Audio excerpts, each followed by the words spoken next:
বর্তমানে আমরা এখন ট্রেনের মধ্যে রয়েছি, আর এদিকটাতে রয়েছে আমার মামিজি, তারপরে কাকিমা রয়েছে, আর এই যে আমাদের তৃষা ম্যাডাম, আমি আর তৃষা ম্যাডাম একসঙ্গে পুরো।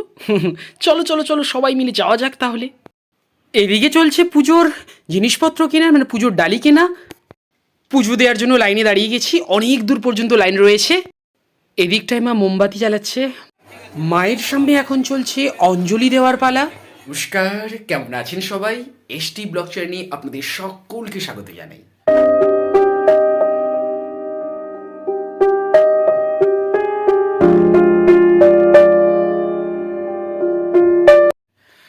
আর ফার্স্ট অফ অল, এখন ঘড়ির কাঁটায় সকাল 7:30, তাই গুড মর্নিং, শুভ সকাল সকলকে।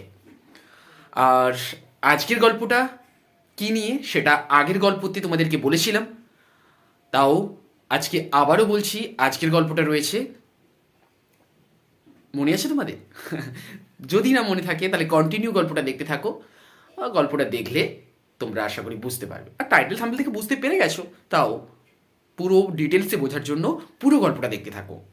আশা রাখছি তোমাদের মজা লাগবে এবং খুব ভালো লাগবে। তো চলো, আর এখন আমি আপাতত রেডি। এখন হচ্ছে মর্নিং একটা পড়ানো রয়েছে, সেখানে পড়াতে যাব। পড়িয়ে বেরিয়ে এসে তারপরে পুরো ব্যাপারটা যেখানে যাওয়ার প্ল্যান ট্রেনিং আছে সবটাই এক করে দেখতে পাবে। তো চলো guys. A few moments later. তো আজকের খাওয়া দাওয়ার পালা এক কাপ চা দিয়েই শুরু হলো। আর এই চা খেয়েই আজকের মোটামুটি দুপুর পর্যন্ত সময়টা কাটাতে হবে। আর কেন কাটাতে হবে সেটা টাইটেল ও থাম্বনেল থেকে বুঝতেই পেরে গেছো। আর তোমাদেরকে তো গল্পের শুরুতে বলেছিলাম যে পুরো গল্পটা কন্টিনিউ দেখতে থাকো, তোমরা বুঝতে পারবে। এখন তাহলে চাটা খেয়ে নেওয়া যাক, তারপরে আবার কিছুক্ষণের মধ্যেই তোমাদের সঙ্গে দেখা হচ্ছে। আরে গাইজ, হাজির হয়ে গেছি। দেখতেই পাচ্ছ লাল পাঞ্জাবি, আর হচ্ছে তার সঙ্গে চোস্তা রয়েছে সাদা।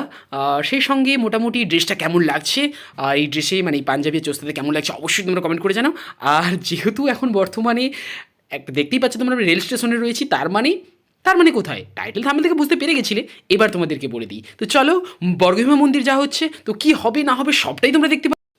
এবার তাহলে ওভারব্রিজ ক্রস করার পালা, কারণ 2 নম্বর প্ল্যাটফর্মে লোকাল ট্রেন আসতে চলেছে। আর আমরা যেহেতু তমলুক যাব, সেই জন্য হলদিয়া পাঁশকুড়া সকাল 10:30 10:30 নয় 10:15 যে লোকাল, সেই লোকাল ধরে বেরোবো। আমার সঙ্গে কারা কারা রয়েছে সেটাও তোমাদেরকে দেখাবো, আর পুরো ডিটেলস তোমাদেরকে দেখাতে চলেছি। মন্দিরে পুজোর দেওয়ার সময় কখন থেকে কখন পর্যন্ত কি রয়েছে না রয়েছে সবটাই তোমরা দেখতে পাবে।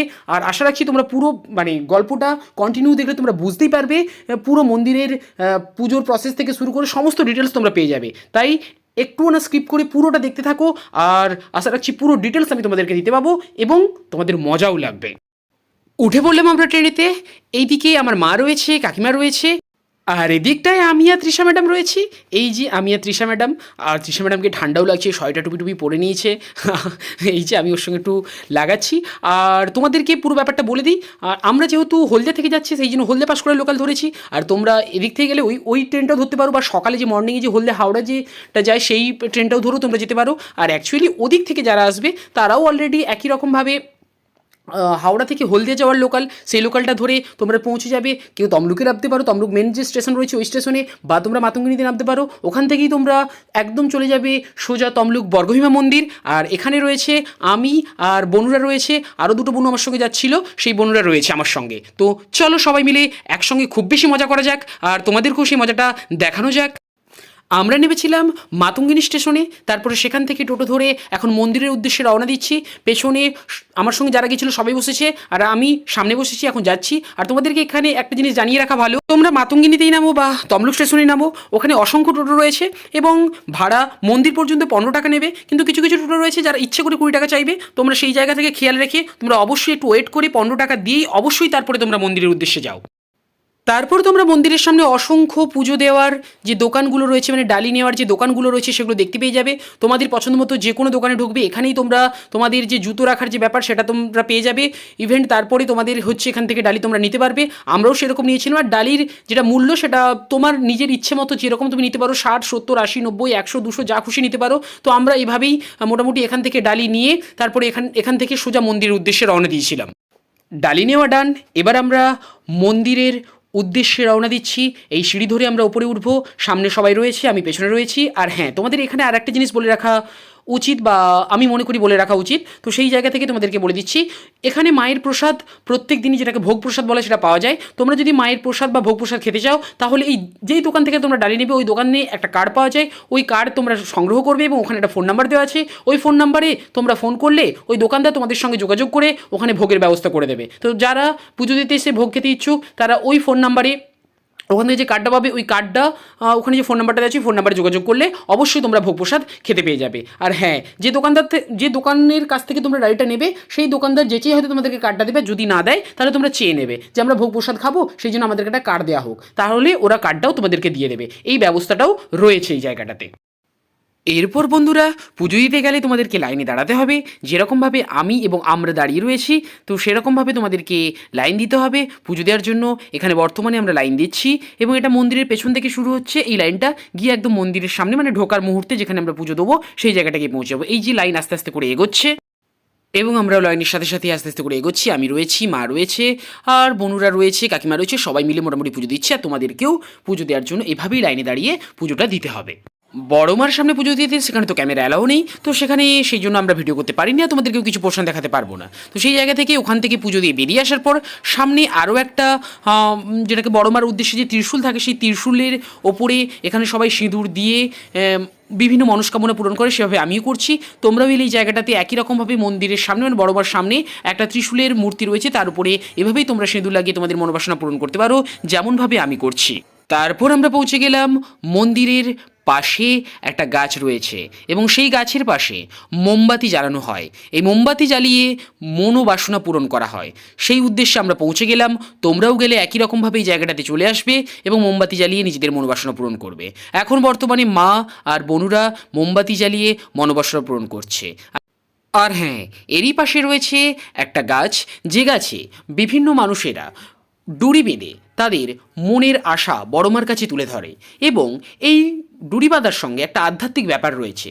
বলা হয়েছে যে যখন এই গাছেতে ডুরি বাঁধা হয়, যে মনোবাসনের ডুরিটা বাঁধে, সেই মনোবাসনা পূরণ হলে আবার এসে সেই ডুরিটা খোলা হয়। তো সেই উদ্দেশ্যে হাজার হাজার মানুষ এসে এই গাছেতে ডুরিটা বাঁধে। তো তোমরাও এলে একই রকমভাবে একই কাজ করতে পারো, যাতে তোমাদের মনোবাসনা পূরণ হয়।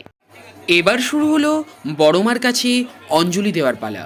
আমরাও একই রকমভাবে অঞ্জলি দেওয়ার জন্য পৌঁছে গেছিলাম। তোমরাও এলে পুজো দেওয়ার পরে তোমরা দেখবে সামনে, মন্দিরের সামনে, মানে বড় মার সামনে, ওইখানটাতে অঞ্জলি চলছে। তোমরাও সেখানে তোমাদের অঞ্জলিটা দিতে পারো। আমরাও একই রকমভাবে অঞ্জলিটা দিয়েছি। এই জায়গাটা হচ্ছে মন্দিরে বিশ্রাম নেওয়ার জায়গা।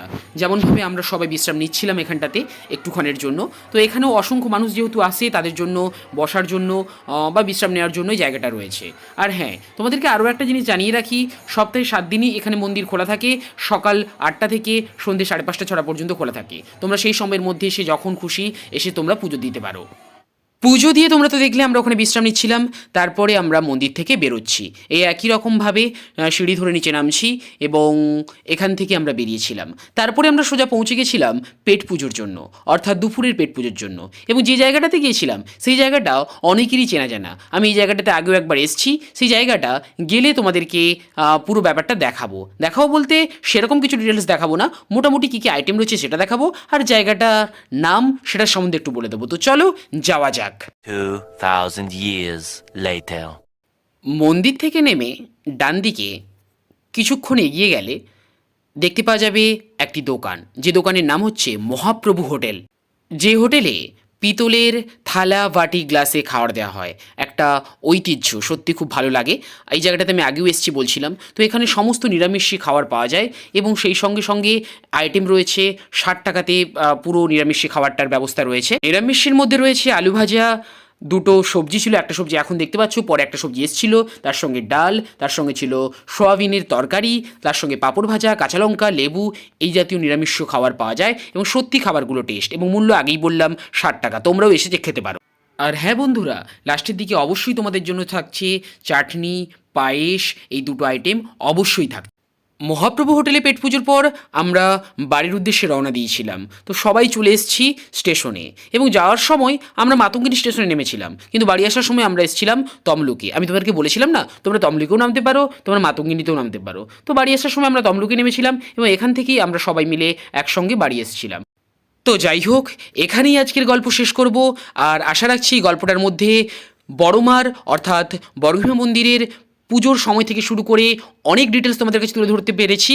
তো যদি তোমাদের গল্পটা ভালো লেগে থাকে অবশ্যই একটা লাইক করে জানাবে, আর কেমন লাগলো অবশ্যই কমেন্ট করে জানাবে, আর যদি তোমাদের সঠিক ইনফরমেশন দিতে পারি সেটাও নিয়েও তোমরা কমেন্ট সেকশনে কমেন্ট করে জানাবে। তো যাই হোক, কেমন লাগলো অবশ্যই জানিও তোমরা তাহলে, ঠিক আছে? আর সেই সাথে সাথে যদি চ্যানেলে তোমরা নতুন হয়ে থাকো অবশ্যই চ্যানেলটিকে সাবস্ক্রাইব করে আমার পাশে থেকো, যাতে তোমাদের সামনে এরকম ছোটোখাটো গল্প নিয়ে খুব তাড়াতাড়ি হাজির হতে পারি। তো চলো, আবার আগামীকাল নতুন একটি গল্প নিয়ে তোমাদের কাছে হাজির হব। ততক্ষণের জন্য তোমরা সুস্থ থেকো, ভালো থেকো, টাটা অ্যান্ড গুড বাই।